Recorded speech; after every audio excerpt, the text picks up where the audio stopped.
Всем добрый час.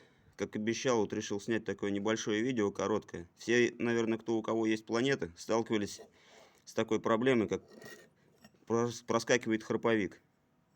Вот этот. Вот, у меня он вообще проскакивал ужасно, ничего я не мог с ним сделать. Долго с ним мучились, но потом все-таки разобрал я его полностью, расклепал вот эту шайбу, все это снял. И вот здесь, смотрите, вот в этих местах, между зубьями, у них выступ, вот здесь получается, его видно, вот я его срезал получается тут где-то миллиметра полтора. Вот я их полностью по кругу все болгаркой срезал. Зубья, вот сейчас видно, они немножко наискосок. Тоже болгарочкой я их подвел, потом немного надфилем подводил. На этой части то же самое.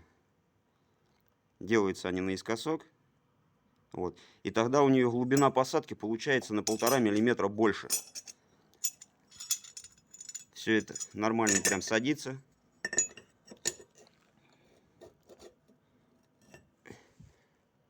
Вот у нее глубина посадки какая получается. Они хорошо садятся в зацеп.